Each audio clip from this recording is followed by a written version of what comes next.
tosuubira nti nammwe gye bujjawo maaso we mutafa ku bantu we bati nammwe future yammwe ejja kubeera ng'eyaba Ssebatta. He's actually not fine. I think that's one of the reasons lwaki tulina bakulu baffe abali mu kugamba nti balanya copyright law. So Federation. Yes. So the team federation. If it happens to kola bye twagala, I would be a team, of That's course. amazing. Naye, man, I feel so bad for Uncle Ssebatta. Mukama, I'm sorry. That's all I can say, but it's so bad that By he's the way, going through that. Really? No, zino nti abayimbi tebabanga ne. Abadde mulwadde Uncle Ssebatta bambi. Sorry darling. So mukuona amaaso naye gasooka kuziba. Muziba nnyo amaaso n'emimwa. Yasooka ziba maaso. Omulaba nti akwatawo singa kwagala. Yeah, yasooka ziba maaso. Nenga yetaga a lot of money. Right now he can see wabula tali mu mabanja manje. Mboze no tukube chap chap nsonga netaga obudde nawe Jera kati tujirage ku bantu. We kati owanti mubaddemu okulwala mubaddemu ebintu bingi kati natakatandika okuddamu okuddamu okutuukako mu bantu. Wali wafuna ekizibu ky'amaaso kati gali fine? Amaaso era sigali fine naye nga Katonda ajja kuyamba. Ate tukusanze ku federation nawe olinamu ekifo? Mu federation nze ntuula ku ntebe y'akadonkamu.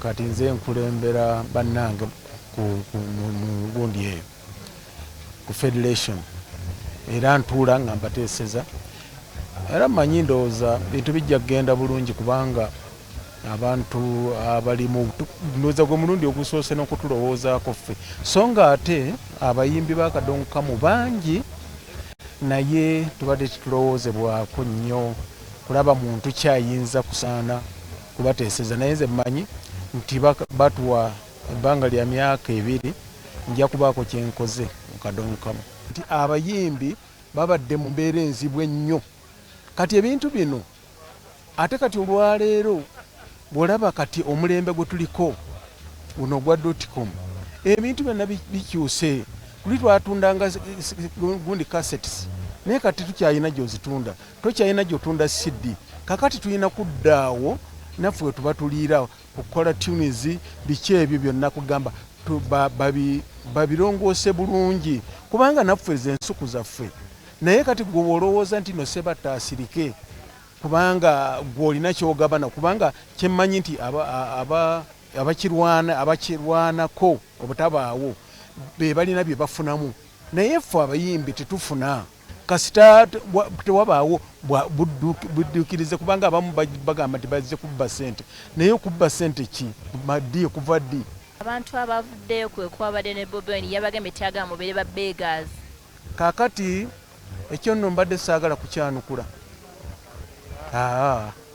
sijja kukyanukula kuba nyinza obusungu ate okuneeyongera ate waliwo n'abantu abalala kyobalaba nti waliwo ebintu wombuuzizza weesaagala kukoona naye waliwo abantu abalala abasooka okufuna ssente nga bakufunamu bino ebintu ssente nga ffe tetumanyi bayimbi bannaabwe era ne bagaana okuvaayo wadde okutugambako tino wange Ssebatta nti nkusanze oli musajja mukulu naye kaakati kino nti ffe tufuna buwe tuti ssente kaakati ate webalaba nga ate tuzze tulaajanira oba gavumenti ate ne tuba nga ffe tukoze bubi olwo ate bya Yugatini byako Yugatini mbadde saagala nakikoonako ekyo kyankola bubi nnyo yes nali disappointed kyankola bubi nnyo kubanga nali mmanyi nti no ngenda kugira ki kufuna ssente sasula abantu ab'amabanja bonna abammanja abali kuno n'abebweru omanyi nalwalako emyaka 2 miramba wali osuubira bagenda kuwa ssente kwezi bagamba balina okuwa miliyoni 2.6 nga batwala ennyimba zo bakuwa 2.6 ya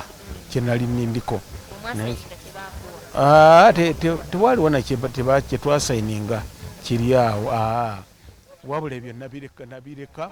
Okay, Lord Fred Ssebatta abatamumanyi abali abato ffe twali bakulu mu ebyo ebiseera nga tubeere nekyazanga eyo ali ki baby nacholimba but anyways kyonna kyekiri twongere kubanga tusabira abantu we batijera abantu abadde industry 200 millions abadde nkonja munonyezayo emitwalo 5 tusigaze nga tubanja miliyoni 10 mu 9 mwa mwatano Jera Kingdom ndoza muwulidde gwogenda omunonyono muntu mukulu ojja munonyako Uncle Fred Ssebatta wali Jera asuubiza okubanga tekulwa nsonga byayitamu byovaamu so she has promised okubanga tanonya ku Uncle Ssebatta manye embeera y'okubanga oli mulwadde ng'ekisolo kye kirina okukununula nze emmotoka yange nagitunda neevaawo nga nina obbeera omulamu kati Uncle kyayitamu kitegeera by the way Betty tubadde n'ebifaananyi bya Jera wabifunye maama wandibituwadde ne tuwishinga omwana birthday okay that is Jera by the way balowooza nti ebintu byali byakusaga that is Jera weyabeerera omulwadde nga yaddayo na wa mami tuwe ekifaananyi ekyo ku screen oyo nno Jera omutuufu nga si mulala